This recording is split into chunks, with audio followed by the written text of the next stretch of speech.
नमस्कार. आज आपण मुक्त संवाद करूया. आजचा विषय आपण असा घेऊया, की माझे जे काय अनुभव आहे ते मी अ, तुमच्याशी शेअर करते. आता अनुभव असे आहेत, की मी घेते ॲस्ट्रॉलॉजीचे क्लासेस आणि ते ऑनलाईन असतात. आता असा प्रश्न माझ्याकडे समोरून येत असतो, की मॅडम आपण क्लास घेताय. आता तुम्ही सांगताय, की मी प्रिडिक्शन शिकवते.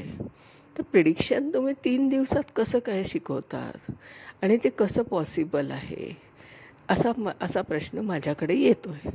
आता या प्रश्नाचं उत्तर असं आहे, की आपण आत्तापर्यंत काय शिकलो? समजा आपण आता जेमिनीचा एखादा आपण कोर्स केला आहे. एखाद्या जेमिनी शास्त्राचं वर्कशॉप केलं. तिथे तुम्ही काय शिकलात? तर तुम्हाला त्यांनी सांगितलं, की हे असं-असं आहे जेमिनी शास्त्रामध्ये आणि जेमिनी ज्योतिषशास्त्रामध्ये असं-असं आपल्याला करावं लागतं.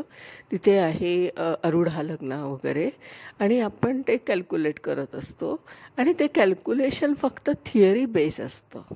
आता तुम्हाला जेव्हा ते वर्कशॉपमध्ये सांगतात, की आम्ही हे शिकवणार आहोत आणि ते तुम्हाला एक्झाम्पल म्हणून ज्या कुंडल्या सोडवून दाखवतात, त्या मागच्या असतात. पुस्तकातल्या असतात किंवा एखाद्या सेलिब्रिटीच्या असतात, एखाद्या राजकारणी माणसाच्या असतात आणि ते तुम्हाला त्याच्यावर ॲप्लाय करून दाखवतात. आता ते ॲप्लाय करून दाखवतात, हा एक भाग झाला, की याला आपण म्हणूया एखाद्या गोष्टीचं पोस्टमॉर्टम करणं.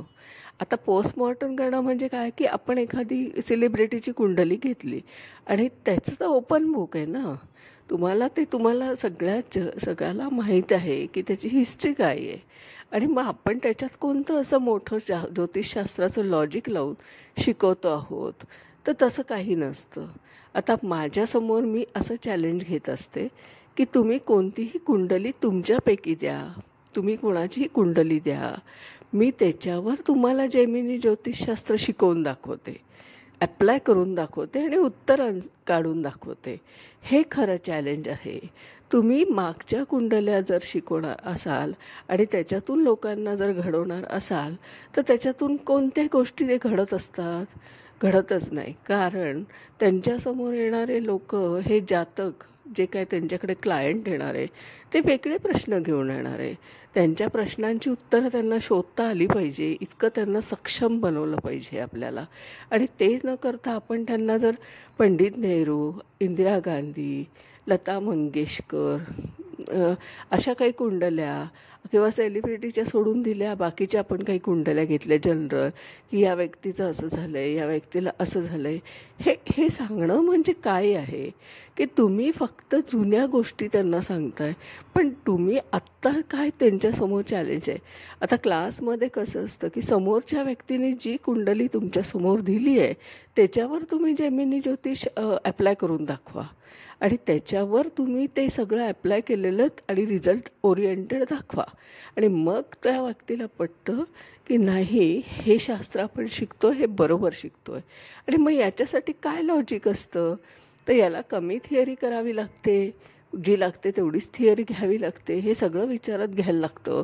आणि मग विंशोत्तरी दशा न वापरता आपण त्याची उत्तरं कशी शोधायची, इतका गोंधळ का घालायचा नाही, हे सगळं समजून सांगावं लागतं. उदाहरणार्थ माझ्याकडे एक एन्क्वायरी आली. त्याच्यामध्ये त्या मॅडमने मला विचारलं, की तुम्ही हे सगळं मला सांगताय, तर आता ह्याच्यामध्ये मी तुम्हाला आधी मी त्यांना विचारलं, की तुम्हाला काय सांगता येतं ते पहिले मला सांगा. त्यांनी मला सांगितलं, की लग्नेश गेला आहे अष्टमात, हे असं झालं आहे, या कुंडलीत हे सगळं. मी म्हटलं हे सगळं झालं आहे त्या कुंडलीतलं प्रॉमिस. ती कुंडलीचा दर्जा तुम्ही ठरवताय या पद्धतीने, की तो लग्नेश गेलेला आहे अष्टमात वगैरे आणि त्या प्लॅनेट पोझिशन्स अशा आहेत, द्युती आहे किंवा हे आहे. पण ह्याला आपण म्हणूया कुंडलीचा दर्जा ठरवणं. हे म्हणजे प्रिडिक्शन नाही. प्रिडिक्शन करताना तुम्हाला एका विशिष्ट मेथडने त्या उत्तराकडे फोकस करावं लागतं आणि त्या काळाला, त्या घटनेला टाईम ऑफ इव्हेंट काढावा लागतो आणि आपण हे सगळं करताना त्यांच्या मागच्या घटनासुद्धा टॅली करता आल्या पाहिजे. चॅलेंज काय आहे, तुमच्यासमोर आलेल्या एखाद्या व्यक्तीने टाकली कुंडली आणि ती तुम्हाला त्यांनी प्रश्न विचारला, तर त्याचं उत्तर देणं हे महत्त्वाचं आहे. ना की तुम्ही मागच्या कुंडल्या घेऊन बघा. आता त्या मागच्या कुंडल्यांचा आणि माझ्या कुंडलीशी काही अप्लायच होत नसेल तर ती व्यक्ती कसं प्रिडिक्शन करू शकते, हे खरं सत्य आहे. आणि हे मला अनुभवच येते म्हणून मी शेअर केलं की सगळ्यांना हा प्रश्न पडतो की मी 3 दिवसात हे कसं काय शिकवते. तुम्ही अनुभव घेऊन बघा मी काय शिकवते, कसं शिकवते आणि तुम्ही आणलेल्या कुंडल्यांवर चॅलेंज घेऊन शिकवते. मी असं कुठलीही पुस्तकातली कुंडली घेतच नाही आहे आणि ती घेत नाही आहे आणि तुम्हाला हे सिद्ध करून देते की प्रिडिक्शन हे असं नसतं. कुंडलीचा दर्जा ठरवणं म्हणजे म्हणजे काही प्रिडिक्शन नाही. तुम्ही कुंडलींचा दर्जा ठरवून काय करू शकता, फार फार तर ती कुंडली किती सपोर्ट करू शकते एवढंच सांगू शकता. पण त्या कुंडलीचा दर्जा ठरवून झाल्यावर त्या व्यक्तीच्या प्रश्नाचं उत्तर कसं शोधणार, हे कसं तुम्ही तिथे ठरवणार, ती पद्धत काय आहे ते शिकलं पाहिजे. आणि म्हणून माझं असं म्हणणं आहे की माझा क्लासमध्ये 3 दिवसामध्ये मी तुम्हाला कुंडलीकडे आपण कसं बघितलं पाहिजे, ती जी आपल्यासमोर आलेली कुंडली 11th हॉवरला, म्हणजे तुम्ही मला आधी ती शेअर करत नाही, तुम्ही मला ती पाठवत नाही, मी ती डायरेक्टली क्लासमध्ये, तुम्ही क्लास सुरू झाला की ऑनलाईन मी ती समोर घेते आणि तुम्हाला प्रिडिक्शन शिकवते. हे खरं मोठं चॅलेंज आहे की नाही. तुम्ही क्लासमध्ये जेव्हा बसता आणि तुम्ही जे काही मागच्या कुंडल्या घेऊन शिकता तेव्हा तुम्हाला हे नाही का कळत की आपल्याला काहीतरी तर नवीन आलं पाहिजे ना.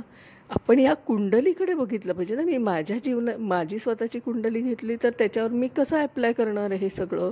आता ह्याच्यामध्ये काय काय ॲप्लाय करू शकतो. प्रत्येक कुंडलीचं आपलं एक वैशिष्ट्य असतं, त्याच्या प्लॅनेट पोझिशनमध्ये काही फरक असतात आणि त्या कुंडलीमध्ये आपण काही गोष्टी शोधायच्या असतात. आता उदाहरणार्थ मी काल एका याच्यावर व्हिडिओ बनवला आहे की मंगळदोष म्हणजे अस्तित्वात आहे का.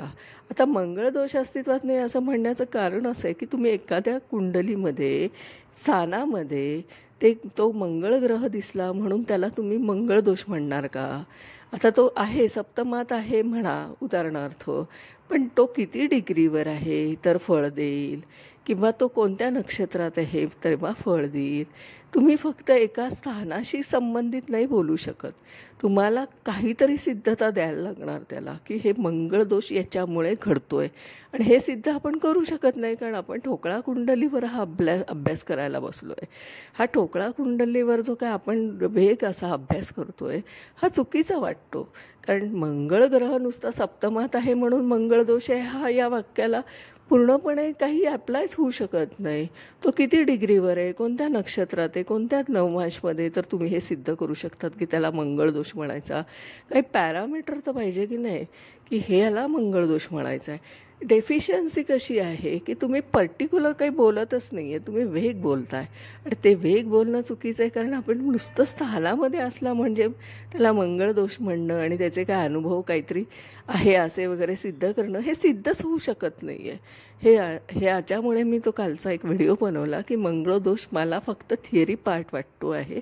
आणि अशा बऱ्याच गोष्टी मला आढळल्यात माझ्या रिसर्चमध्ये की आपल्याला बऱ्याच गोष्टी अशा आहेत की ज्या ॲप्लायच होत नाही आहे. मी बोलणार आहे त्यावर सगळं, कारण मला बऱ्याच गोष्टी अभ्यासात संशोधक जेव्हा अभ्यास केला तेव्हा मला खूप गोष्टी अशा आढळल्या आहेत आणि त्या सगळ्या मी काढून टाकून एक सोपा इझी ज्योतिष पद्धत सुरू केली. आणि म्हणून 3 दिवसात मी शिकवते. मी शिकवू शकते हे मी सिद्ध कसं करते की तुम्ही आणलेली कुंडलीवर मी ॲप्लाय करते. हे मोठं चॅलेंज आहे, बिग चॅलेंज आहे. कारण कुणीच असं मोठं चॅलेंज घेत नाही की स्टुडंटमधून घ्या कुंडली आणि करा बरं प्रिडिक्शन. करू शकत असाल तर नक्कीच तुम्ही ते शिकवत आहे. पण जर तुम्ही तसं नसेल करत तर ते तुम्ही शिकवत नाही आहे. तुम्ही फक्त कुंडलीचा दर्जा शिकवत आहे आणि त्या कुंडलीचं जे काय आपण ॲप्लिकेशन करायचं आहे तो मूळ मुद्दा बाजूला होतो आहे असं माझं मत आहे. मी टीका करत नाही आहे, कृपया याच्यावर लक्ष द्या. आणि असं आहे की मला मुक्त संवाद करायला आवडतो. मला जे जे रिसर्चमध्ये आढळलं आहे माझ्या ते मी मुक्तपणे बोलणार आहे. याचा अर्थ असा नाही की मी कोणावर टीका करणार आहे. फक्त जे आपल्याकडे जे काय अभाव आढळतो आहे ते मला सिद्ध करायचं आहे की ह्या गोष्टीचा अभाव आहे, हे नाही बरोबर, हे मला आढळलं नाही. आणि जर आढळलं असेल आणि तुम्हाला जर वाटत असेल की हे सिद्ध आहे, तर मग ते सिद्ध करावं. एकतर असं आहे की तुम्ही सिद्ध करा किंवा ते डिलीट करा. आता बऱ्याच गोष्टी मी डिस्कार्ड केल्या आहेत. कोणत्या गोष्टी चालत नाही, कोणत्या गोष्टी अनुभवास येत नाही, ते थिअरी पार्टमधून काढून टाका. तुम्ही ते घेऊन काय करणार आहात आणि वेळ आणि पैसा का वाया घालवणार आहात? म्हणून मी माझ्याकडे 3 दिवसात प्रिडिक्शन शिकवते. प्रिडिक्शन शिकवते म्हणजे तुम्ही आणलेल्या कुंडलीवर अभ्यास करायला शिकवते, ना की मी पूर्वीच्या पुस्तकातल्या कोणाच्या तरी अनोळखी व्यक्तीच्या कुंडल्या घेऊन अभ्यास शिकवते. जेमिनी ज्योतिषसुद्धा तुम्हाला डायरेक्ट कुंडलीवर, तुमच्याच कुंडलीवर ॲप्लाय करायला शिकवते. तुम्ही कोणतीही कुंडली आणा, मी जेमिनी ज्योतिषसुद्धा तुम्हाला त्याच्यावर ॲप्लाय करून दाखवते. हे खरं चॅलेंज आहे आणि हे खरं माझ्या क्लासचं वैशिष्ट्य आहे. आणि म्हणूनच माझे क्लास अजूनही चालू आहे, आजही माझे चालू आहे. आणि मला त्याला ॲडव्हान्स बुकिंग आहे. माझ्या कन्सल्टिंगलासुद्धा 2 दिवसाचं ॲडव्हान्स बुकिंग आहे. कारण मी जे काय आहे सिद्ध करते आहे ते लोकांना पटतं आहे आणि ते पटतं आहे म्हणून ते येत आहेत. आणि माझे हे प्रायव्हेट क्लास आहेत. मी कोणाचेही असे ग्रुपमध्ये क्लास घेत नाही, कारण प्रत्येकाची आपली एक प्रायव्हसी असते. प्रत्येकाला आपला एक कुंडलीला प्रायव्हसी ठेवायची असते आणि मग ते मुक्त संवाद होऊ शकत नाही शिकताना आणि मग त्याला बऱ्याच गोष्टी कळत नाही. त्याच्यापेक्षा मी प्रायव्हेट क्लास घेते, 1 to 1 घेते, एकट्याचा घेते आणि ऑनलाईन घेते. आणि इतकं वेळेचं फ्रीडम आहे की तुम्ही सकाळी 10 ते रात्री 10 कोणतेही 2 तास घ्या आणि 3 दिवसात तुम्हाला प्रिडिक्शन शिकता येतं. हे मी सिद्ध केलं आहे. त्याच्यावर काही प्रश्नचिन्ह निर्माण करण्याची गरजच नाही की कसं काय ह्या मॅडम 3 दिवसात प्रिडिक्शन शिकवतात, जे आम्ही इतके वर्षानुवर्ष शिकत आलो आहे आणि तुम्ही कसं काय सांगताय. पण तुम्ही अनुभव घेऊन बघा ना. अनुभव घेतल्यावरच तुम्हाला खात्री पटेल. आणि अनुभव ऐकण्यासाठी सुद्धा तुम्ही गुगलवर माझं जे अकाउंट आहे त्याच्यावर रिमार्क्स बघा, रिव्ह्यू बघा. आता त्यांनी ज्यांनी शिकले, ज्यांनी प्रिडिक्शन माझ्याकडून केलं आहे, कन्सल्टिंग करून घेतलं आहे, त्या लोकांनी त्यांच्या प्रतिक्रिया व्यक्त केलेल्या आहे त्याच्यावर. त्या लाईव्ह आहेत. त्यांचे अनुभव त्यांनी माझ्याशी ते गुगलवर केलेले आहे. मनीषा ॲस्ट्रो कन्सल्टंट अँड ज्योतिषशास्त्र क्लासेस असा एक आहे. ते तुम्ही बघा आणि तिथून अनुभव घ्या की या व्यक्तीविषयी काय बोललं जातं आहे. आणि खऱ्या तळमळीने मी हे सगळं शिकवते आहे. त्याबद्दल आता माझं असं आहे की माझं नाव आहे मनीषा प्रदीप चव्हाण. मी आदित्य गार्डन सिटी वारजे येथे राहते. माझा मोबाईल नंबर आहे 9763378646. आपण कॉन्टॅक्ट करू शकता. फोनवर व्हॉट्सॲप पण करू शकता. कन्सल्टिंग सर्व्हिस हवी असेल तर आपण ₹500 फक्त भरायचे आहेत. आपल्या सगळ्या प्रश्नांची उत्तरं आपण डिस्कशन करून देत असतो. जवळपास माझं कन्सल्टिंगचं डिस्कशन अर्धा पाऊण ते 1 तास चालू असतं. मी सगळ्या प्रश्नांची पूर्णपणे उत्तरं देते कन्सल्टिंगमध्ये आणि समोरच्या प्रश्नाचे 11th आवरलेले सुद्धा प्रश्नाची उत्तरं मी देते. ह्या सगळ्या गोष्टीचा एक नवीन प्रकार जो काही कुठेही तुम्हाला आढळणार नाही की इतकं पूर्ण डीपली डिस्कशन करते. तर मग ह्याबद्दल तुम्ही एकदा अनुभव घेऊन बघा आणि मग माझ्या क्लासचाही अनुभव घेऊन बघा. आणि जर क्लासच्या आधी तुम्हाला असं वाटत असेल की ही व्यक्ती खरंच केपेबल आहे का, तर तुम्ही कन्सल्टिंगसाठी ₹500 भरून एखादी कुंडली माझ्यासमोर टाका. मी तुम्हाला त्याचं कन्सल्टिंग करून दाखवते. आणि जर झालं, तुम्हाला पटलं की खरोखर यांच्याकडे आहे हे शिकण्यासारखं, तर जरूर क्लासला जॉईन व्हा. म्हणजे कसे तुमचे पैसेही वाया जाणार नाही, तुमचा अनुभव पण येईल की चला प्रिडिक्शन करता येते ज्या व्यक्तीला स्वतः, आणि तेही समोरच्या लाईव्ह कुंडलीवर, ती नक्कीच केपेबल असते शिकवायला. आणि मग ती सिद्धता तुम्हाला तिथे दिसेल आणि मग तुम्हाला तो आनंद पण मिळेल. चला, आजचा विषय संपला आहे. उद्या मी नवीन विषयावर बोलणार आहे, कारण मी रोजच मुक्त संवाद करणार आहे. धन्यवाद.